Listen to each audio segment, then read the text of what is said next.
Salutations! Il est exactement 21h01, la keynote s'est terminée depuis quelques temps, et donc je vais débriefer un petit peu tout ça et vous dire ce que j'en ai pensé. Donc qu'est-ce qui s'est passé, qu'est-ce qui était remarquable, ou non d'ailleurs, pendant cette keynote, à part le fait que Tim Cook et un autre, je sais pas comment il s'appelait, soit malade, l'impression que la clim était un petit peu trop élevée peut-être dans la salle, ou pendant les répétitions, mais bon, quoi qu'il en soit, on a eu le droit à la présentation de pratiquement tout ce que je vous avais évoqué dans la précédente vidéo sur mes pronostics. Et on est un petit peu parti même vers mes pronostics un peu pessimistes. Enfin, je vous en parle tout de suite. Générique.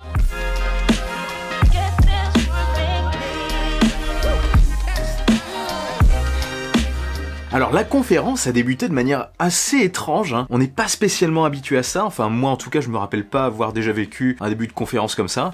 On a commencé directement par les services, directement d'ailleurs par Apple Arcade. Et ça a commencé d'ailleurs avec la présentation de quelques jeux, quelques éditeurs d'ailleurs importants, comme Konami et Capcom, et on a appris que ça sera disponible donc le 19 septembre prochain, ça vient vite, au tarif de 4,99$, et je n'ai pas regardé d'ailleurs, je vais regarder le tarif en euros, parce que il a dû tomber du coup. Non, pas encore, tiens, ça n'a pas encore été mis à jour. Donc je l'affiche en dessous en euros, j'espère que c'est 4,99€, je croise les doigts, on va voir. Et en plus, on aura aussi un mois offert, donc la possibilité de tester ça c'est cool. Perso, je testerai ça sur la chaîne, et je vous ferai un retour, je vous dirai si ça vaut le coup ou non. Et sur quoi je me tiens ici? Eh bien sur une sorte de petit promontoire sur lequel j'ai mis mon iPad Pro pour avoir mes petites notes bien entendu, et je dévoile absolument tout. Putain, je suis fatigué ce soir. Donc voilà, bonne surprise, Apple Arcade, ça a l'air d'être très sympa, mais il y a eu une autre bonne surprise après. On a parlé de Apple TV+, le service de vidéo, le service d'Apple. On a eu le droit à une bande-annonce d'une série, qui a l'air assez spectaculaire d'ailleurs. Après, j'ai pas spécialement accroché au style, mais c'est totalement subjectif, bien entendu. On y a donc appris que ce, entre guillemets, concurrent de Netflix, mais c'est pas vraiment le cas, hein, ce sera juste une sorte de série additionnelle. Eh bien, on a appris que ça sera disponible le 1er novembre, et au tarif de 4,99$ aussi. Alors là, je suis surpris, je m'attendais plus à un tarif avoisinant les 10$, 9,99$. Mais non, 4,99$. Après, c'est peut-être parce que le contenu n'est pas non plus énorme. Et un truc a été annoncé aussi, si j'ai bien compris, hein, j'écris en dessous si c'est pas le cas parce que je tourne directement après la conf, il y a peut-être des petits étalonnages d'infos à faire, mais si j'ai bien compris, on aura 1 an offert après l'achat d'un produit Apple. Donc toutes les personnes, si j'ai bien compris encore une fois, qui achèteront un produit Apple, auront accès directement à ces séries pendant 1 an. Et ça, franchement, c'est vraiment cool aussi. Ensuite, comme prévu, ils ont enchaîné sur l'iPad classique, l'iPad 7, la nouvelle version, qui a, comme prévu, encore une fois, je me répète, une dalle de 10,2 pouces, donc il gagne un petit peu en taille, sans égaler les 10,5 pouces de l'iPad Air. Toujours compatible avec l'Apple Pencil, hein, de première génération. Pour ce qui est du tarif, eh bien, il reste inchangé, on reste sur du 389€ pour l'entrée de gamme, pour un modèle un petit peu léger, je trouve, à 32 Go de stockage. Donc voilà, c'est cool que le tarif n'est pas vraiment bougé, c'est un super entrée de gamme. Et c'était obligatoire d'ailleurs pour Apple de le laisser, pour permettre aux gens d'avoir accès à leurs services, pour qu'ils prennent les abonnements par exemple à Apple Arcade et à Apple TV+, pour qu'ils en profitent, pour le faire profiter au plus grand nombre. Ensuite, ça allait très vite, hein, on a enchaîné sur l'Apple Watch. Là, je me disais, putain, ça va super vite. On va sûrement avoir des trucs incroyables. Pas forcément. Donc on a commencé, bien sûr, par des témoignages de gens qui ont été sauvés par l'Apple Watch. Des gens vraiment pour qui l'Apple Watch a apporté énormément côté santé. Apple a vraiment insisté sur la santé. Du coup, ils ont expliqué que l'Apple Watch, avec WatchOS, gagnait un détecteur de décibels. Un détecteur qui nous permet d'indiquer quand le son est trop fort, quand c'est trop dangereux pour nous. Ils ont représenté en gros toutes les fonctionnalités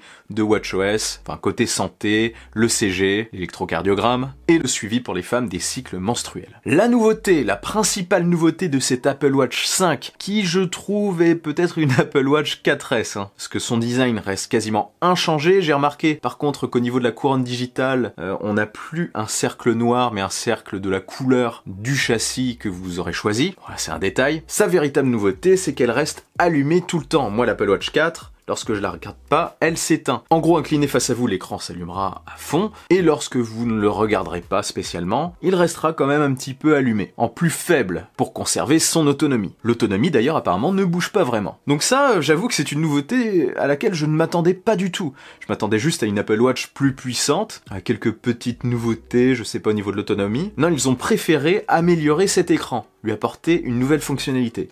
Pourquoi pas? Ça peut être intéressant et le look montre sera encore plus présent, je trouve. Ah oui, il y a aussi une boussole, ça m'a fait un petit peu sourire. Mais pourquoi pas? Alors cette fois-ci, elle est disponible par contre en plein de finitions, elle est disponible en aluminium, gris sidéral comme d'hab et or. En acier, pareil, les mêmes couleurs, mais en titane gris et gris foncé, et il y a le retour du modèle céramique blanc. On constate quand même une petite augmentation des tarifs pour le modèle classique, le modèle GPS uniquement, qui débutait, si je me souviens bien, pour l'Apple Watch 4 à 429 € et qui est désormais vendu à partir de 449 €. Et le modèle 44 mm, donc plus grand format, est vendu à partir de 479 € pour le modèle Alu. Donc il y a une petite augmentation, c'est pas top pour ça. Par contre, le modèle céramique blanc débute désormais à 1399 €, oui c'est cher, mais je crois que l'autre était à 1499 € avant, donc une légère baisse. Sinon pour ce qui est du modèle titane gris et gris foncé, eh bien leur tarif est relativement proche du modèle acier au final, c'est juste 100 € de plus. Donc il débute à 849 €, oui.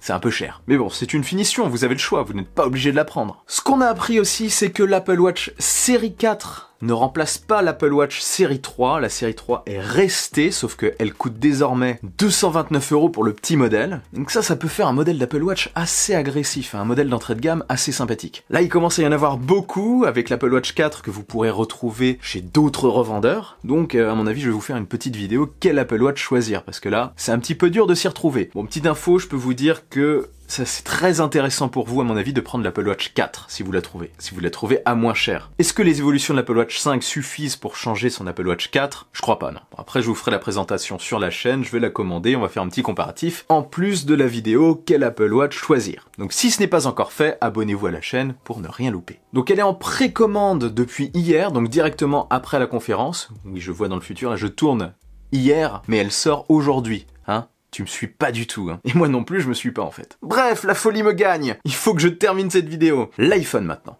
Comme prévu, l'iPhone 11 est bien le successeur de l'iPhone XR, c'est quasiment le même, avec d'autres couleurs, d'autres finitions. On a un modèle violet, un vert, un jaune, un rouge, un blanc et un noir. Il y a juste un meilleur son Dolby Atmos. Finalement, le deuxième objectif au dos n'est pas un téléobjectif comme je le pensais, c'est un ultra grand angle. Donc pourquoi pas? Ça va rendre ma vidéo quel iPhone choisir ou alors les petits comparatifs que je prévois de faire assez sympathique, hein. On a aussi une amélioration des photos de portrait notamment, des photos de nuit surtout, qui ont été considérablement améliorées par Apple apparemment. Il était temps parce que ça commençait à tarder après les avancées des concurrents sur le secteur. J'ai hâte de tester ça pour voir ce que ça va donner. Comme maintenant il y a deux objectifs, ils ont expliqué que maintenant on pouvait faire un flou artistique avec les objets et avec les animaux. On pouvait pas avant. Et les vidéos ont aussi été très bien améliorées. On peut tourner en 4K 60 fps et ça a l'air d'envoyer du lourd. Ah oui, une petite option sympa maintenant, quand on prendra une photo, en restant appuyé sur le milieu, on pourra switcher directement, enfin sur le bouton pour prendre la photo, on pourra switcher directement sur une prise de vidéo. Et ça c'est plutôt cool aussi. Imaginez que vous preniez en photo quelque chose et là il se passe quelque chose d'incroyable, tac, vous restez appuyé, vous switchez et vous filmez. Il y a aussi un switch très fluide apparemment entre les deux caméras pendant qu'on filme, et un petit effet, et ça a l'air d'être vraiment très bien travaillé, lorsqu'on switch entre la classique et la grand angle. Ils ont d'ailleurs mis ça en avant pour faire des petits effets lorsqu'on filme. Et il y a aussi, je regarde mes notes, ça me fait sourire, il y a aussi l'arrivée du Slowfie, hein. Là vous vous dites, mais qu'est-ce que c'est que ce truc? C'est un slow selfie, parce que maintenant on pourra faire des slow motion avec la caméra frontale de l'iPhone. Voilà, c'est ça le Slowfie. Je trouve le nom pourri. Bref, sinon par rapport au XR, cet iPhone 11 aura une amélioration de son processeur, le A13 comme prévu, et aussi une augmentation de son autonomie, qui était déjà excellente sur le XR, donc c'est plutôt cool de gagner même ne serait-ce qu'une heure. Dans la présentation de l'iPhone 11, on a aussi pu constater qu'ils insistaient sur sa résistance. Apparemment, le verre utilisé est beaucoup plus résistant, on verra ça aussi. Il est plus étanche, il doit être au niveau de l'iPhone XS, hein. Dans la vidéo de présentation, ils ont renversé un café dessus. Enfin, vous le savez, ce n'est pas totalement étanche, n'allez pas vous baigner avec votre iPhone, encore une fois. Et on restera sur un écran de 6,1 pouces, j'avais oublié d'en parler, qui est toujours LCD, et je vous le rappelle, si vous n'avez pas vu ma vidéo de test, je l'ai trouvé très bien calibré et excellent cet écran LCD. Tous ceux qui l'ont testé vous le diront. Et par contre, niveau prix, très bonne nouvelle pour nous, on a une petite baisse de prix, hein, une petite baisse de 50 € à peu près, puisqu'il est vendu à partir de 809 €. Donc chez les revendeurs, on pourrait le retrouver moins cher. Moins cher que le XR à son lancement. Et ça, c'est plutôt cool. Pareil, l'écart entre les stockages a été diminué. Pour 859 €, on passe à 128 Go, parce que là, l'entrée de gamme, c'était 64 Go. Et pour 979 €, 256 Go. Voilà, comme quoi, toutes les baisses sont faisables.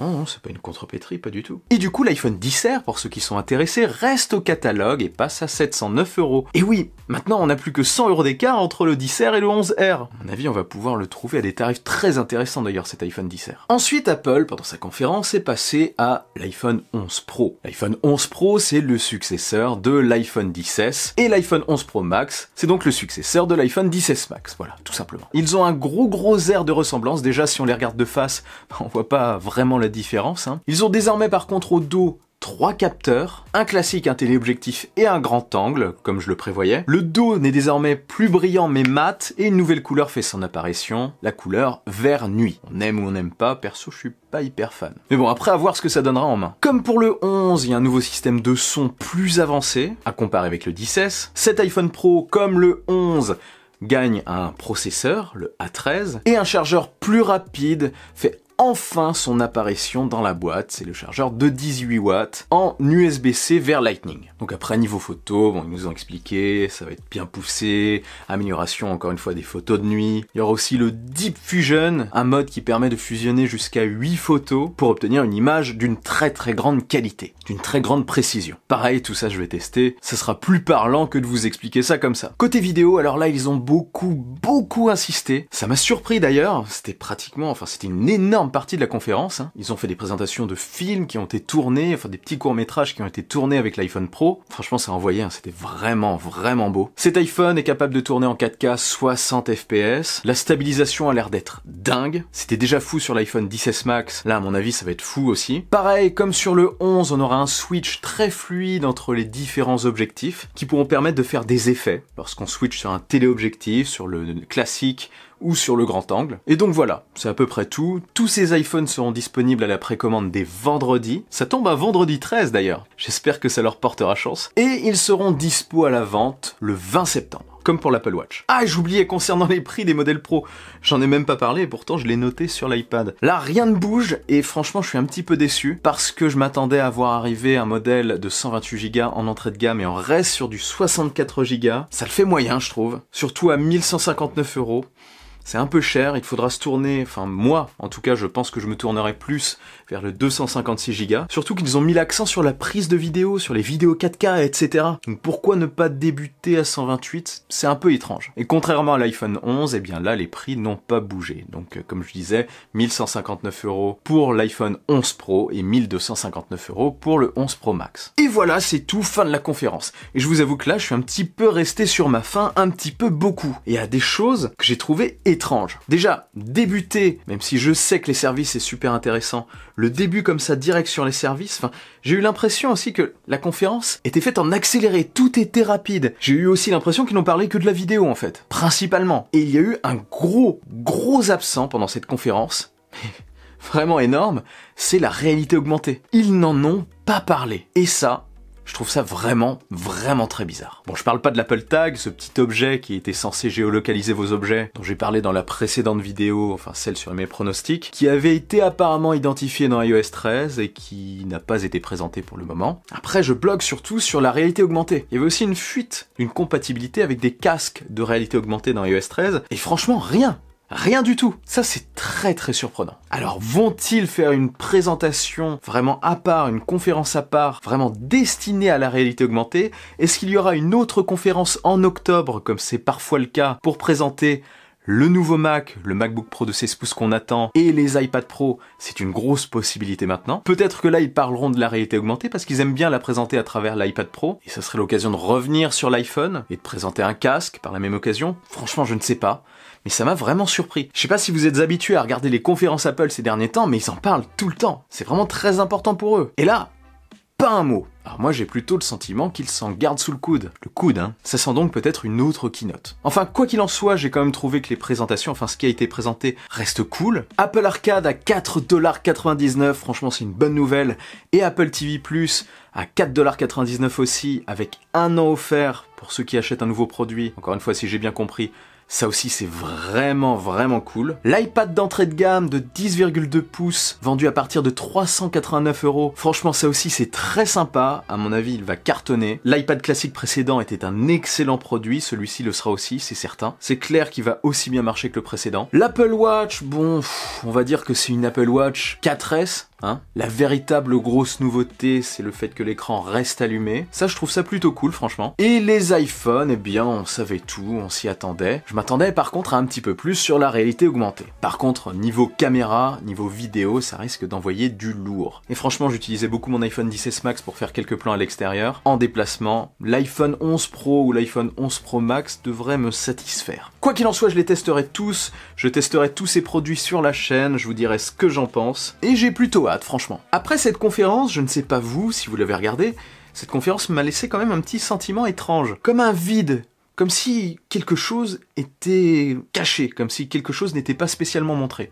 Enfin, je parle notamment de la réalité augmentée, surtout de la réalité augmentée. Et je sais pas, dans l'ambiance, elle était relativement sombre, cette conférence. Elle était rapide, mais à la fois manquait un petit peu de fun, de couleur. Et les présentations des designs n'ont pas été faites par Johnny Ive, et ça, c'est un manque aussi. Hein, ça change franchement. Donc voilà, peut-être que ça veut dire qu'il y aura une autre date, une autre conférence avant la fin de l'année, en tout cas, je l'espère. Parce qu'on n'a pas eu l'Apple Tag, les fameux AirPods 3 qui étaient attendus, enfin un modèle très haut de gamme, les iPad Pro du coup, même si je les sentais pas venir là, et surtout la réalité augmentée. Rien. Oui, ça m'a marqué hein, quand même, rien du tout. Ça peut sentir une autre date. Quoi qu'il en soit, dites-moi ce que vous avez pensé de cette conférence en commentaire. Dites-moi aussi quel produit vous intéresse, quel produit vous allez ou vous avez précommandé. Dites-moi aussi ce que vous pensez des services là d'Apple Arcade et d'Apple TV+. Et si cette vidéo vous a plu et que vous voulez m'aider, partagez-la sans oublier le bon pouce en l'air qui claque. Pour ne rien louper, abonnez-vous à ma chaîne et activez la petite cloche des notifications. On se retrouve très vite pour une nouvelle vidéo. Vive la technologie, vive le futur. Allez, salut!